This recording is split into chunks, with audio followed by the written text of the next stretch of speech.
Hey guys, welcome back. So today we're going to be talking about the avoidant attacher. This attachment style I think has been misunderstood in a lot of ways, and I hope to shed some light on why these individuals may become more avoidant in their relationships as adults. So like I did in the anxious attachment video, we're going to go through how this person may have developed the avoidant attachment style and then what they look like today. So just a reminder, these videos for me are just a big self-awareness tool, and sometimes when we find verbiage and even just one line can unlock a good amount of self-awareness in us, and then it can give us some motivation and insight to pursue secure attachment with other people and with ourselves. So a little bit about how the avoidant attacher could have adopted this style was the family that they grew up in could have been very either image conscious, superficial, dismissive, avoidant themselves, obviously, but they focused more potentially on tasks, goal-oriented things. They were less emotionally attuned with their children. Connection wasn't as much a priority for them. And so what the child picked up, and again, we pick up things in our body. A lot of kids don't even realize they're just adopting to the family environment. But this child quickly learned that initiating a connection would have little impact and that the needs would not be met in some way. So the child will subconsciously just go into an element of, okay, if I initiate connection, it will have little reciprocation. So what I'm going to do is withdraw and meet my own needs. So essentially the child learns to disconnect for their need to be close, and they will try to numb their desire for closeness. Again, subconsciously, they're learning to do that. And so when you numb your desire for closeness, it starts working. And so the child might pursue finding their worth and value in hobbies. Maybe they will start working early in life, in sports, in school. So they find that their needs could be met outside the home versus inside the home. This could have been a child who also, whenever they showed their emotions in some way, the parent could have said, get over it, or dismissed having emotion. Maybe it was taught that having emotions is bad. Maybe they were punished for having emotions, or the family member, either mom or dad, withdrew until the child showed emotional control again. And so again, the child is developing these beliefs that, okay, if I have an emotion, it's not giving me closeness. So what gives me a sense of closeness or peace is suppressing my emotion. There's a lot of shame going on with this child because what they are essentially internalizing is having parts of me is not okay. So the only way I can belong is by exiling this part of me, exiling my sensitivity. And what children will choose over anything else, obviously, is attachment over having a sense of self, because children can't actually choose having a sense of self over attachment, because attachment is the survival need at the time. Now, how this looks in adulthood would be the avoider is someone who, I like to describe this person as like the duck on water.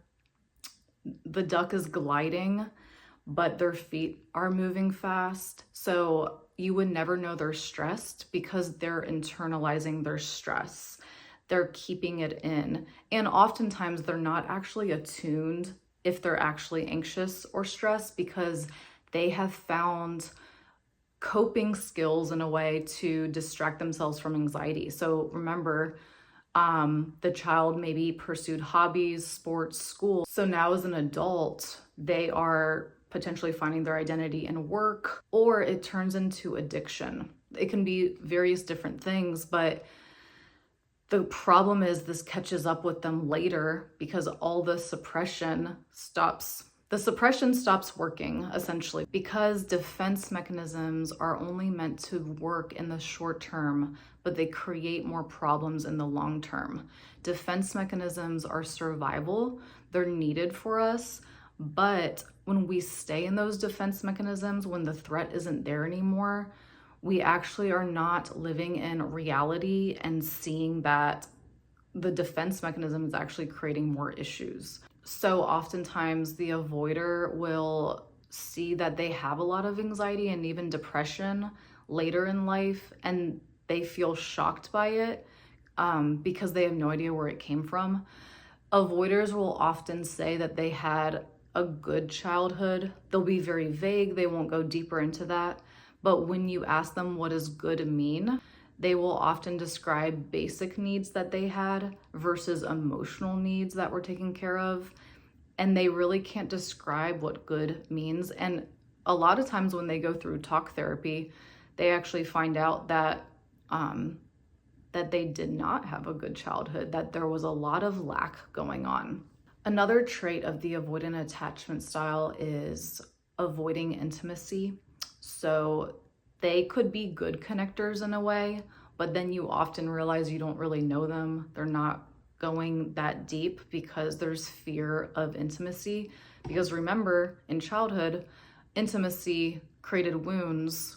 Intimacy wasn't safe. When they tried to be vulnerable, it was potentially shut down over and over again. So now when they see an opportunity for intimacy, they tend to withdraw. And for our anxious attachers, when they see avoiders withdraw, they personalize it as something that they've done, but aloneness is the way that avoiders stay regulated.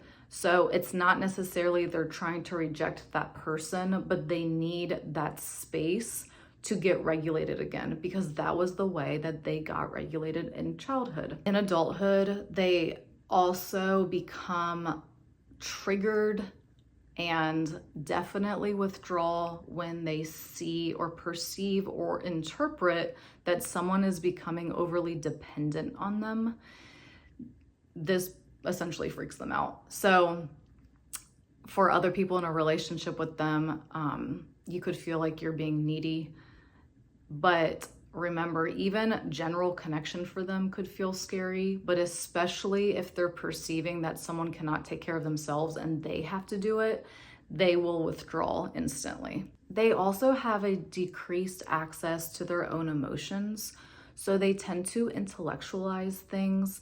They want to stay emotionally controlled and be perceived that way. They crave to be perceived as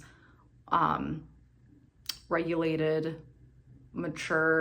Actually, ironically, a lot of avoidant attachers will take an attachment style test and actually get a secure attachment result. And so because they're suppressing a lot, their results often become inaccurate because they're actually not being fully honest or truthful, or they're not even aware yet of their wounds. So that's something to take note of.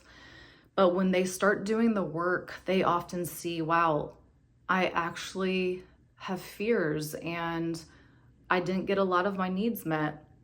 And this has created insecurity. And the way I've tried to combat insecurity is by just sucking it up, just plowing through without attuning to ways that they feel deep shame, because their shame is actually making them withdraw.